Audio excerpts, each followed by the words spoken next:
semoga sehat selalu ya. Senang sekali saya Zara Masid dapat menjumpai bunda-bunda di rumah yang pasti di program kesayangan kita, apalagi kalau bukan program persembahan untuk bunda, bunda cerdas, keluarga bahagia yang pasti hanya di mata Millennials Indonesia TV, matanya Indonesia. Nah, selama 30 menit ke depan pastinya kami akan menyajikan informasi yang hangat disertai dengan narasumber yang inspiratif. Tapi nih sebelum mulai jangan lupa ya untuk menggunakan masker sebagai salah satu protokol kesehatan nih dan untuk mengurangi adanya penyebaran COVID-19. Nah bunda-bunda, pada episode kita di kali ini kami akan membahas mengenai perjuangan ibu dalam keluarga. Nih pasti sesuai banget nih sama bunda-bunda di rumah ya di saat pandemi seperti ini. Tapi tahu nggak sih bun, dari mengandung anak hingga membesarkan anak, begitu besar perjuangan dari sosok yang namanya ibu ya bun ya. Selain itu, ibu memiliki banyak peranan dalam keluarga dan mampu melakukan banyak hal untuk kebutuhan anggota keluarganya. Tapi nih untuk mengetahui lebih lanjut kita langsung saja tanya kepada pakarnya, yaitu dengan Mbak Ayunda Tiara selaku psikolog. Halo Mbak. Halo Mbak Zahra. Sehat? Sehat. Mbak Zahra juga sehat? Harus dong, harus tetap semangat. Nah, ini kan tadi kita ngomongin soal perjuangan ibu dalam keluarga. Pastinya berat banget ya, menjadi ibu tuh harus multitasking. Harus juga yang namanya bisa segala hal ya. Baik dari segi ngedidik anak, terus habis itu juga harus yang namanya kita bisa bekerja di rumah. Belum lagi ada ibu-ibu yang di rumah mungkin yang sebagai wanita karir juga seperti itu ya Mbak. Tapi karena begitu besarnya perjuangan seorang ibu, oleh karena itu apakah mungkin nih jika seorang ibu ini mengalami tekanan atau bahkan stres yang tadi saya bilang multitasking nih seorang ibu? Ya pastinya bisa sekali ya Mbak, karena memang terlepas dari peran seorang ibu, manusia itu pasti nggak akan bisa luput gitu dari yang namanya tekanan atau stres gitu. Pasti ya. Nah tapi nih kira-kira tekanan apa saja sih yang biasanya dialami oleh seorang ibu, khususnya para bunda-bunda di rumah nih? Oke, biasanya tekanan-tekanan yang mungkin dialami oleh para ibu-ibu ini salah satunya terkait dengan tuntutan peran gitu. Jadi peran dia sebagai ibu, kemudian peran sebagai istri, peran juga mungkin sebagai anak dan sebagai saudara gitu. Kadang dari berbagai tekanan tuntutan tersebut dari berbagai tuntutan peran tersebut itu bisa menjadi tekanan tersendiri untuk ibu. Selain itu, selain datang dari peran juga datang dari diri sendiri gitu. Karena kan kadang sebagai ibu tuh ada hal yang berubah gitu kan. Salah satunya pandangan dia terhadap dirinya sendiri, kemudian perubahan-perubahan rutinitas yang mungkin dulu biasanya kerja kantoran atau bisa hangout sama teman-teman. Sekarang ada rutinitas yang berbeda setelah menjadi ibu. Itu juga bisa menjadi sumber tekanan bagi para ibu-ibu di rumah. Tapi kalau kita ngomongin masalah tekanan ya bunda-bunda di rumah, ini ada pengaruhnya nggak sih terhadap pola asuh anak gitu? Oke, yang pasti ada sekali. Karena apa? Karena yang namanya tekanan, stres dalam hidup kita itu sangat mempengaruhi bagaimana cara kita berpikir dan bagaimana cara kita mengelola emosi. Sedangkan pengasuhan anak itu, dua hal itu menjadi yang penting gitu kan. Bagaimana cara kita berpikir dan bagaimana cara kita mengelola emosi. Betul. Ketika misalnya tekanan-tekanan yang ada di dalam diri kita ini tidak bisa teratasi dengan baik gitu, itu bisa sangat berpengaruh kepada pengasuhan, membuat misalnya mungkin para ibu-ibu jadi lebih kesulitan gitu untuk mengelola emosi, dan itu menjadi model bagi anak. Oh ternyata kalau misalnya kita menghadapi situasi tertentu, emosi yang dikeluarkan harusnya seperti itu, padahal mungkin sebenarnya enggak gitu. Kemudian juga pola pikir gitu kan, mungkin yang biasanya yang seharusnya gitu ketika kita mengasuh anak, pola pikirnya bisa lebih tenang gitu, bisa lebih maksudnya bisa lebih ya tenang secara emosi gitu. Nah ini ketika kita berada dalam tekanan, anak-anak pun jadi melihat model pengambilan keputusan yang mungkin jadinya salah gitu. Nah tadi kan ngomongin pola asuh ya, bisa aja mungkin karena si ibu-ibu ini atau para bunda-bunda di rumah karena terlalu stres mendapatkan tekanan dari berbagai macam hal, bisa saja emosi kita terlimpahkan kan kepada anak. Betul. Yang ada jadi yang tadinya kita senang-senang aja sama anak malah jadi marahan mungkin. Betul. Dan anak jadi bete. Nah itu gimana cara mengelola stres? Mungkin ibu-ibu di rumah, bunda-bunda di rumah pada belum tahu nih. Oke, cara mengelola stres yang paling pertama adalah kita perlu menyadari dulu nih, mengenal diri kita dulu. Sebenarnya apa-apa saja sih mungkin peristiwa-peristiwa dalam hidup yang bisa men-trigger emosi kita gitu. Kadang kan ada orang tua yang santai kalau misalnya anaknya nggak sengaja menjatuhkan makanan ke lantai. Tapi mungkin untuk orang tua yang pernah punya pengalaman traumatik di masa lalu, misalnya dimarahin sama orang tuanya ketika dia menjatuhkan sesuatu atau membuat kotor sesuatu, itu bisa jadi suatu trigger yang terlalu reaktif gitu, yang mungkin seharusnya nggak seperti itu. Jadi ketika anak nggak sengaja menumpahkan makanan, dia bisa marahnya langsung luar biasa gitu. Nah, dengan kita menyadari terlebih dahulu apa yang bisa men-trigger perasaan-perasaan emosi kita, harapannya kita bisa jadi lebih awas gitu ketika hal itu terjadi. Jadi ketika makanan anak jatuh, oh iya, tenang dulu. Seberapa parah sih situasinya gitu sampai kita harus marah gitu. Harapannya seperti itu. Kemudian juga jangan lupa untuk self care. Ini mungkin yang udah sering sekali gitu ya, para ibu-ibu dengar self care, tapi sebenarnya self care ini apa sih gitu. Betul.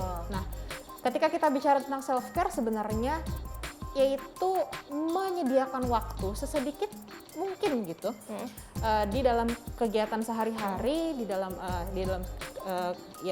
sehari-hari, untuk kita fokus kepada apa yang kita senangi gitu. Misalnya sekedar nonton atau misalnya sekedar ya udah buka sosial media sebentar gitu, atau sekedar nyanyi-nyanyi, atau sekedar mandinya lebih lama gitu daripada biasanya, dititipin dulu anaknya ke suami gitu. Aku mau mandi lebih lama gitu. Itu juga udah menjadi salah satu bentuk self care untuk para ibu-ibu gitu. Dan juga yang paling penting untuk bisa mengelola emosi kita adalah komunikasikan kepada keluarga terdekat, kepada pasangan, bahwa apa sih sebenarnya yang kita butuhkan, apa sih sebenarnya yang kita rasakan, seperti itu, sehingga harapannya tidak menumpuk dan nantinya jadi bom waktu gitu. Itu kan yang berbahaya sebenarnya. Iya, nah ngomongin self care, mungkin sebagian bunda-bunda di rumah pasti yang namanya bisa merasakan self care. Tapi bagaimana kalau misalnya nih sebagian bunda-bunda yang di rumah, khususnya kalau misalnya career woman istilahnya, pekerja wanita yang memang mereka harus bisa siap bekerja di rumah dan bekerja di luar, sehingga mungkin tekanannya juga terlalu banyak. Betul. Nah, dan kadang mungkin membagi waktu untuk dirinya sendiri aja nggak bisa. Nah, ada nggak sih tips ya dari Mbak Tiara, apa yang harus dilakukan nih oleh bunda-bunda? Berarti ini terkait dengan pembagian peran gitu kan. Maksudnya tentang kesadaran kita terhadap peran apa sih yang saat itu sedang kita jalani misalnya. Dan ada kaitannya juga dengan self care tadi, gimana caranya? Betul sekali. Jadi ketika misalnya para ibu-ibu bekerja gitu, mungkin self care yang bisa dilakukan salah satunya sebentar, tapi ini sebenarnya ada suatu hal yang menarik bahwa ada penelitian yang menyatakan bahwa sebenarnya pada para ibu-ibu bekerja, pengelolaan emosi bisa jadi lebih baik di area pengasuhan anak. Karena apa? Karena mereka memiliki waktu untuk senggang sementara dari anak gitu. Jadi pandangan dia terhadap dirinya sendiri itu tidak hanya sekedar saya ibu dari anak ini, saya digantelin terus sama anak ini, enggak. Tapi dia punya waktu untuk, oh iya saya itu punya identitas lain loh selain ibu, saya juga bekerja, saya juga punya identitas diri gitu. Dan itu justru bisa sangat membantu untuk para ibu-ibu menjarakan diri gitu dari anak, sehingga ketika balik lagi sudah bisa lebih baik atau fokus. terkontrol. Iya, lebih terkontrol gitu. Jadi justru yang menarik di situ untuk para ibu-ibu bekerja. Mungkin ketika kita kemudian berbicara tentang self care, tentang waktu luang, bisa tuh disempil-sempilin tuh di antara waktu ketika harusnya bekerja dan seharusnya mengasuh anak. Wah, ini penelitian yang sangat menarik ya bunda-bunda. Tapi bunda-bunda jangan kemana-mana nih, karena nanti kami akan membahas mengenai detail yaitu terkait dengan self care. Tetap di program Persembahan untuk Bunda.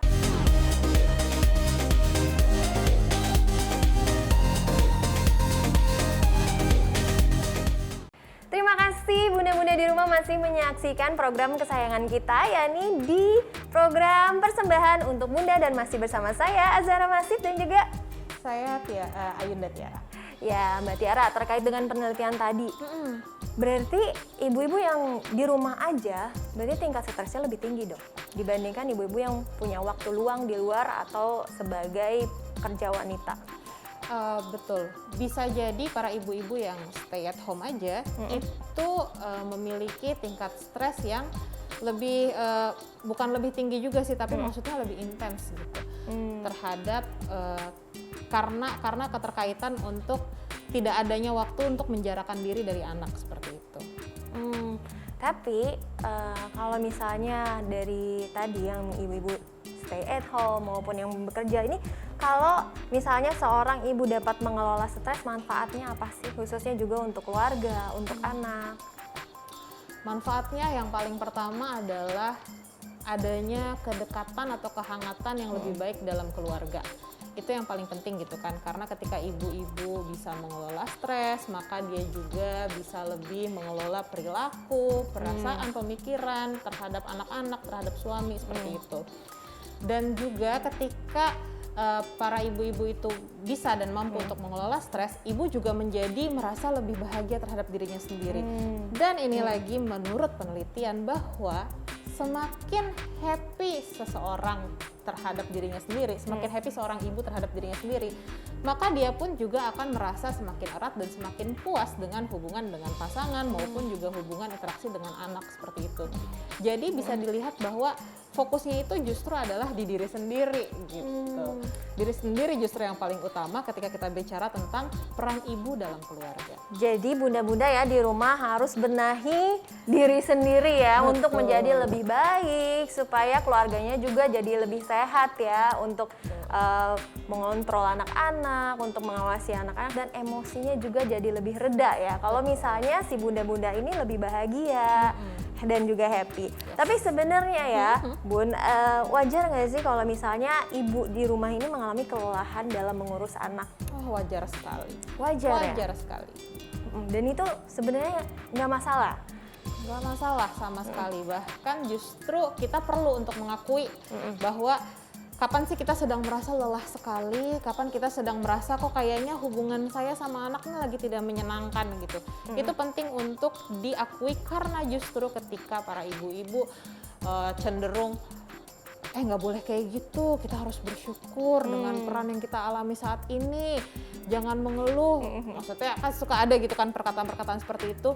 Justru itu bisa jadi malah kita tidak sadar bahwa kita sedang mengecilkan perasaan kita sendiri gitu. Padahal segala macam perasaan yang kita rasakan itu kan valid gitu. Termasuk juga bagi para orang tua perasaan lelah dan jenuh ketika sedang mengurus anak.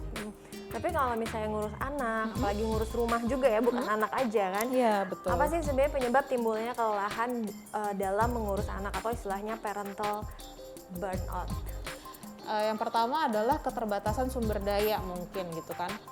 Maksudnya mungkin dia merasa kok nggak ada yang bantu gitu, atau ya jadi merasa capek sendiri seperti itu. Kemudian juga mungkin adanya hambatan komunikasi dengan pasangan atau keluarga terdekat. Itu juga bisa jadi salah satu pemicu dari penyebab dari parental burnout tadi gitu. Kemudian juga bisa jadi karena adanya kurang komunikasi juga dan kurang kerjasama gitu dengan pasangan. Jadi merasa bahwa kok kayaknya apa-apa saya yang ngerjain sendiri, sedangkan dia bisa sibuk bekerja sendiri enak gitu, nggak harus terikat dengan urusan-urusan rumah tangga. Bisa jadi seperti itu. Nah, tapi kalau untuk tanda-tanda seorang ibu dalam mengalami kelelahan itu seperti apa aja sih? Dalam parental burnout ini ya.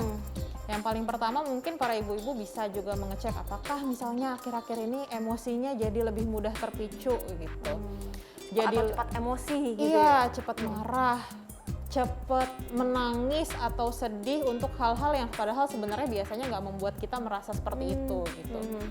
Dan at some extent bisa jadi ada perasaan-perasaan ingin menyakiti diri sendiri gitu, ataupun bahkan menyakiti anak gitu. Itu sudah bisa sangat menjadi bentuk dari parental burnout. Kemudian juga jadi tidak produktif, jadi pengennya tuh rebahan terus gitu, kayaknya nggak mau ngurusin anak juga rasanya nggak ada semangat seperti itu. Dan juga mulai ada muncul manifestasi ke fisik gitu, jadi yaitu dia tadi jadinya sering tidur, jadinya pengen tidur terus, sering merasa lelah, pusing gitu. Itu bisa jadi menjadi bentuk dari Berarti itu adalah pengaruh dari psikologis ya sebenarnya. Iya, betul sekali. Walaupun sebenarnya kita tidak merasakan capek, tidak merasakan mungkin jadi jatuhnya adalah pusing yang dibuat-buat juga. Atau bisa seperti itu? Sebenarnya bukan dibuat-buat, tapi memang karena ya itu tadi, karena kondisi psikis jadi terasa di fisik gitu. Jadi kalau dia rasakan fisiknya ya sakit gitu, tapi mungkin jika di screen out secara medis tidak ada masalah tertentu gitu. Tapi yang sebaiknya nih dilakukan oleh bunda-bunda di rumah, mungkin bunda-bunda di rumah juga pengen tahu ya, mengatasi kelelahan atau parental burnout ini seperti apa sih Mbak Tiara? Contohnya seperti itu. Untuk para ibu-ibu mungkin ketika sudah merasa lelah, sudah merasa burnout, perlu untuk pause sejenak gitu. Pause sejenak, bahkan at some cases boleh banget kalau misalnya kita bilang sama anak, bentar ya nak, ibu mau di kamar dulu 15 menit aja gitu. Ibu rasanya lagi mudah marah, ibu takutnya jadi marah sama kamu. Itu boleh sekali untuk melakukan seperti itu. Kemudian tadi kembali lagi komunikasikan ke pasangan dan keluarga terdekat. Dan salah satu juga yang bisa manjur gitu untuk mengatasi parental burnout yaitu untuk berjarak sejenak. Nah tadi tadi kan kalau misalnya di rumah bisa kita bilang sama anak, bentar ya nak, mama rebahan dulu, kamu main dulu aja di luar sebentar gitu. Nah ketika misalnya ada orang lain yang bisa kita bantu titipkan, ya udah kita pergi sejenak ya gitu. Mungkin nggak lama, setengah jam, 1 jam aja kadang sudah bisa membuat kita merasa lebih baik gitu, merasa lebih menemukan diri kita sendiri lagi seperti itu. Dan kalau misalnya memang sudah melakukan hal-hal tersebut, sudah dikomunikasikan juga ke orang terdekat tapi tidak ada kemajuan yang signifikan, mungkin sudah waktunya untuk meminta bantuan dari profesional atau ahli. Berarti sebenarnya ya bunda-bunda self care itu sendiri sebenarnya tidak berbeda jauh ya. Mungkin kalau kata anak sekarang tuh istilahnya me time, seperti itu. Iya, betul sekali. Dan itu tidak perlu waktu yang lama ya, misalnya 30 menit, 15 menit, yang penting untuk meredakan emosi sesaat terlebih dahulu dari tekanan yang ada di sekitar, seperti itu Mbak Tiara. Betul. Tapi ya kalau misalnya kita ngomongin dampak kesehatan mental khususnya yang diterima oleh seorang ibu karena mengalami burnout tadi, itu gimana Mbak? Kalau untuk dampak kesehatan mental, tentu jika parental burnout ini tidak diatasi dengan baik, bisa berkembang menjadi indikasi-indikasi yang lebih parah seperti misalnya depresi gitu, atau bisa jadi juga melakukan hal-hal yang tidak diinginkan kepada anak kita seperti itu. Nah, ada ngaruhnya nggak sih misalnya sama kayak seperti misalnya baby blues? Itu kan efeknya ke anak ya jatuhnya, dan dia tidak sadar seperti itu. Iya, betul sekali gitu. Tidak hanya ke anak tapi juga ke hubungan dengan pasangan, kemudian juga bisa jadi hubungan dengan keluarga terdekat kita gitu. Jadi kalau misalnya tidak teratasi dengan baik, itu bisa menyebar kemana-mana, sehingga akan lebih baik jika kita sebagai ibu untuk aware dulu sama diri kita sendiri, dan ketika kita merasa, kayaknya udah mulai gampang ke-trigger nih, pause, segera cari cara supaya kita bisa merasa lebih nyaman. Menarik sekali ini ya pemirsa. Jadi bunda-bunda jangan kemana-mana, tetap di program Persembahan untuk Bunda.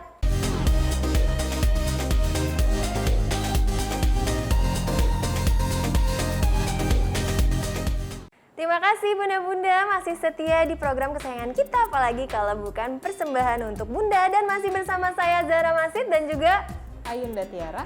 Iya, nah tadi kan kita udah ngomongin dampak kesehatan mental ya untuk bunda-bunda di rumah. Sekarang saya mau nanya terkait dengan self-confidence nih. Apakah seorang ibu ini bisa kehilangan kepercayaan diri akibat mengurus anak ataupun rumah tangga? Bisa sekali. Bahkan faktanya dari suatu penelitian menyatakan bahwa self-esteem atau ya tadi kepercayaan diri gitu pada seorang ibu itu bisa secara bertahap terus menurun hingga anak berusia 3 tahun. Gitu. Baru setelah itu bisa kembali merangkak kepercayaan dirinya, meskipun mungkin belum tentu bisa kembali seperti dulu sebelum memiliki anak. Itu sangat berpengaruh sekali ya bunda-bunda di rumah. Jadi harus hati-hati, harus bisa mengontrol diri ya, khususnya dalam mengurus rumah tangga dan juga anak-anak.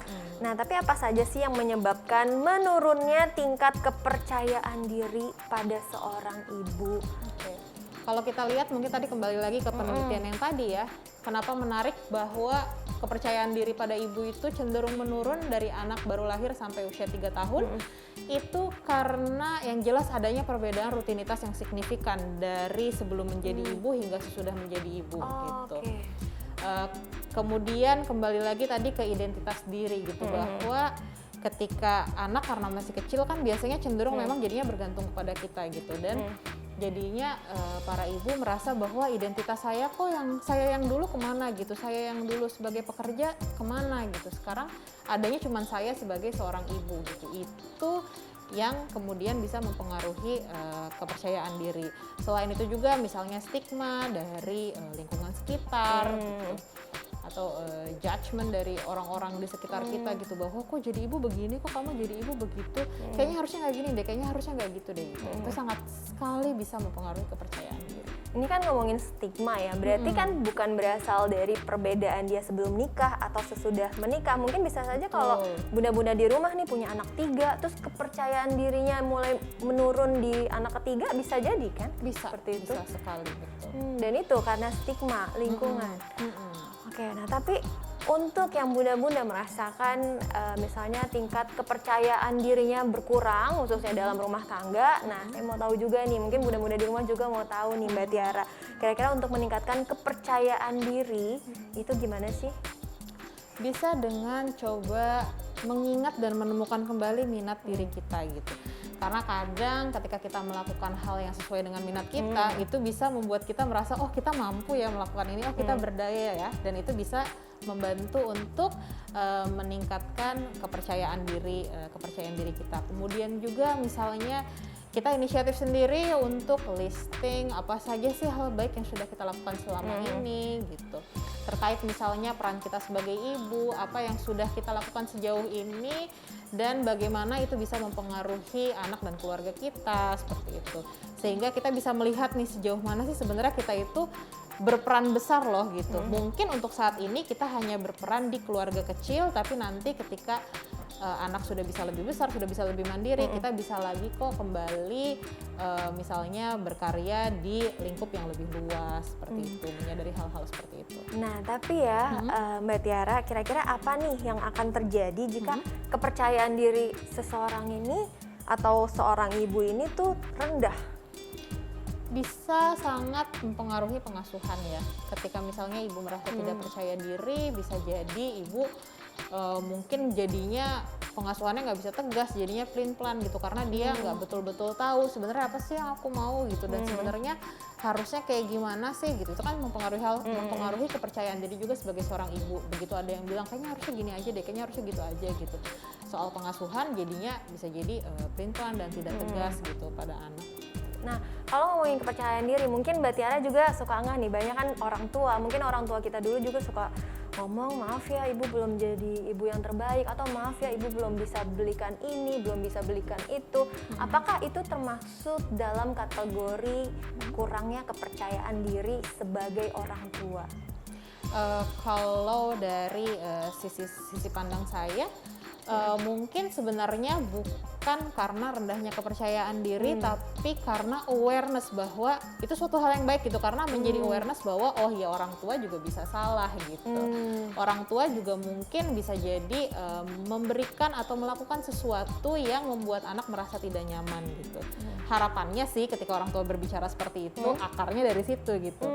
Gitu. Ketika misalnya pun kalau misalnya memang itu karena adanya kurangnya kepercayaan diri, itu juga menjadi suatu langkah yang baik, karena berarti dia sudah berani untuk menyuarakan gitu, untuk menyampaikan rasanya aku kurang di sini deh gitu, sehingga harapannya bisa ada input dari luar, oh kalau gitu mama next time bisa kayak gini, atau enggak kok mama selama ini udah oke, aku merasa baik-baik aja.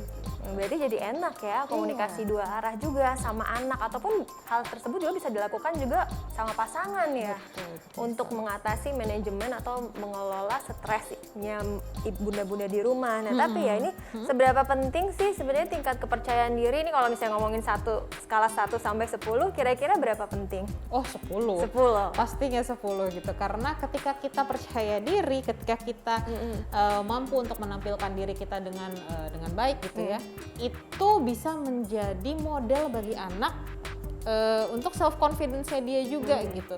Bahwa dia melihat, oh mamahnya pede-pede aja nih, oh mama bisa nih ngobrol sama orang lain misalnya, atau wah mama kalau misalnya ada tantangan apa dia langsung ayo deh yuk kita lakukan ini gitu. Dan itu bisa menjadi model bagi anak ke depannya dia bersikap gitu.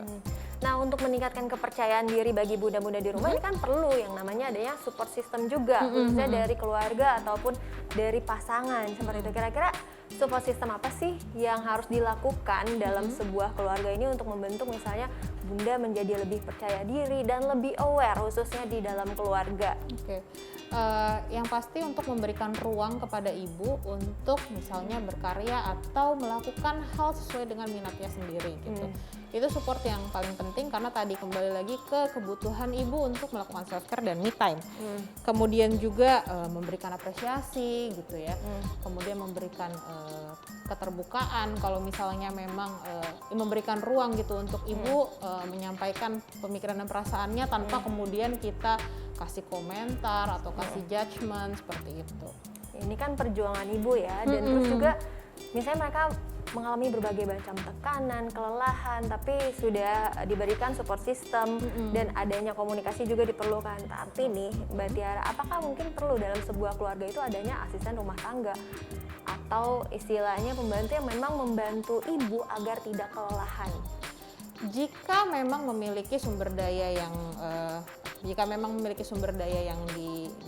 yang dibutuhkan, tentu sangat baik gitu jika dimiliki. Tapi yang paling penting tadi adalah kerjasama dan komunikasi gitu. Karena kalau misalnya yang saya amati juga ya untuk saat ini gitu, sudah banyak sekali para laki-laki di dalam rumah tangga itu sudah mau berbagi untuk yaitu dia tadi misalnya kerjasama, kemudian juga berbagi tugas-tugas dalam rumah tangga seperti itu. Yang paling penting di situ. Kemudian bicarakan apa yang bisa dikompromikan dan tidak bisa dikompromikan gitu. Kalau misalnya kan tenaga kita juga pasti terbatas gitu. Kita bisa komunikasikan sama suami. Kalau misalnya nggak apa-apa ya rumah hari ini kotor gitu. Soalnya aku habis mengerjakan pekerjaan atau deadline seperti itu. Yang penting adalah itu gitu.